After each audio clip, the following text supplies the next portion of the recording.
અને બહુ ખોટું એક કહેવત તમે બધા સંસ્કૃતમાં આવતી હશે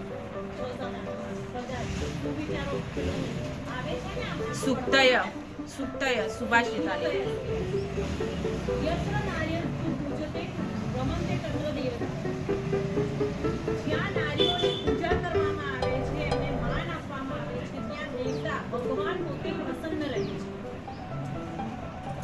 એટલે નારીનું જેમ સરે કહ્યું એ પ્રમાણે વર્ષોથી અને સ્ત્રી ના હોત તો સંસાર જ ના હોત.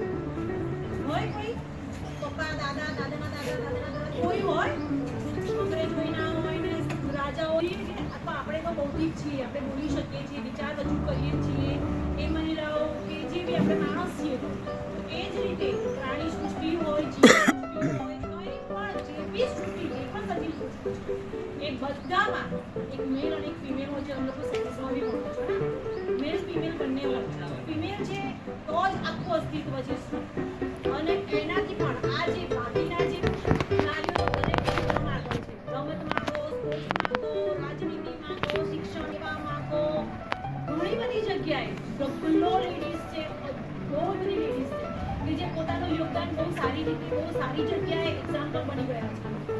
તો આપણે હમણાં સુનિતા વિલિયમ્સની પણ સરે વાત કરી કે એ એવી જગ્યાએ છે હજુ મળ્યા પણ નથી, એ શોધખોળ ચાલુ છે એમની, હજુ મળ્યા બી નથી અને મળશે તો કેવી હાલતમાં છે એ પણ ખબર નથી. તો એ પણ એક કંઈક નવું ઇનોવેશન કંઈક નવી શોધ માટે ગયા કે જે પોતાની જીવ આપી દેવાના કરવા આપી દેવાના છે કે આવવાના નથી પાછા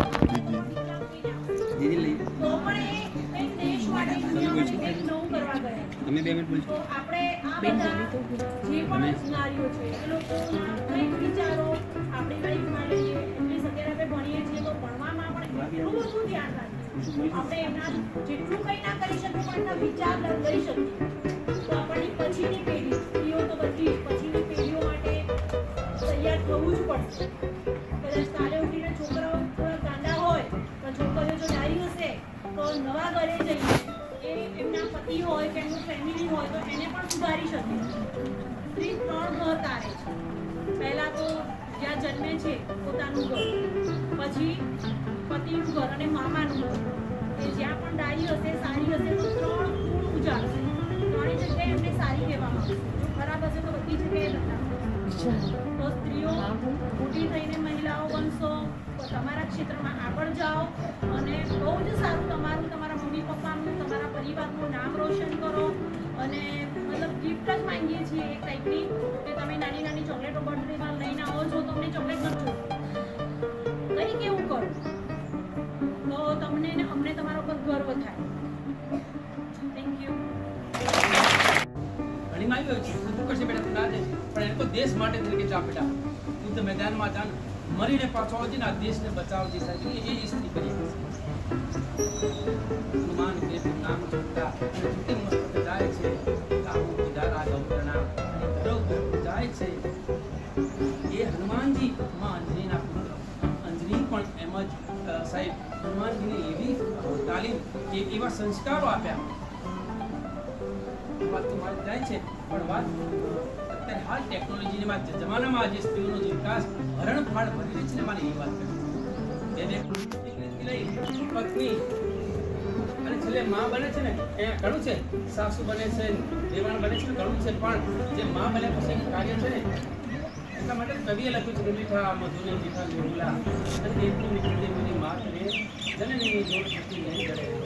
આ સ્ત્રીઓના ભાઈ વાતની તો વાતો કરવા બેસું હું તો ઘણી એવી છે વાતો 5:30 વાગે ત્યાં સુધી પણ આપણી પાસે ટાઈમ નથી એટલે હવે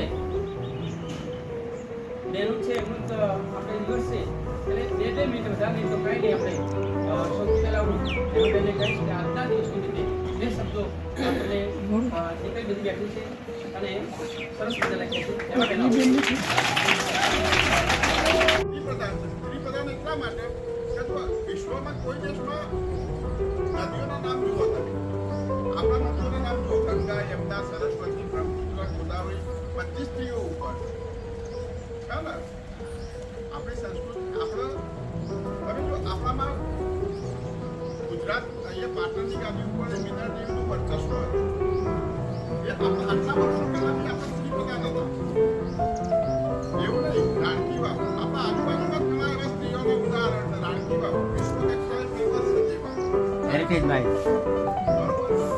વઢેરાનું સૂર્ય મંદિર. એમાં ક્યાંક એ બનાવવામાં અંદર ક્યાંક સ્ત્રીનો ફાળો છે.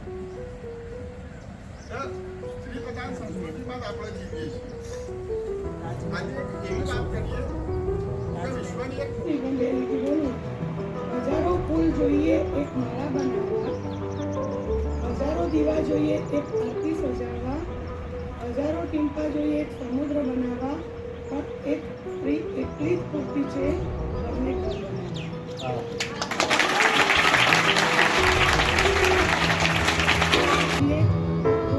તો પ્રગતિ કરીએ અમારા સુભાષ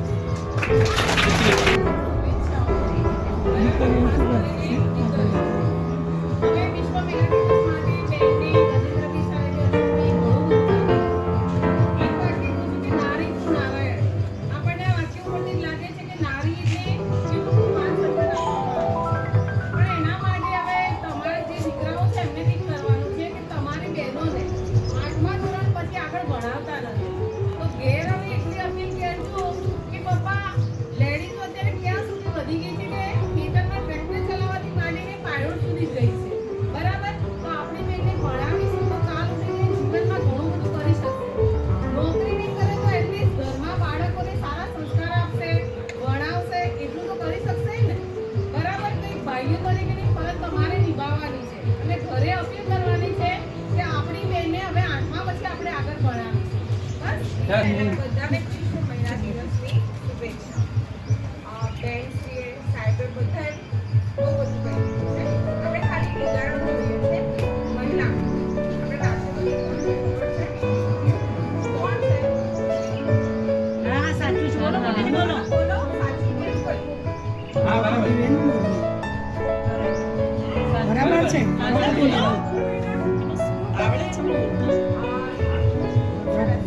દ્રૌપદી મેં એટલે એ પણ શું છે કે રાષ્ટ્રપતિ આપણે કોણ છે? મહિલા રાષ્ટ્રપતિ. હવે એમના વિશે આપણે થોડું એક એવી પરિસ્થિતિમાંથી રાષ્ટ્રપતિ બને છે.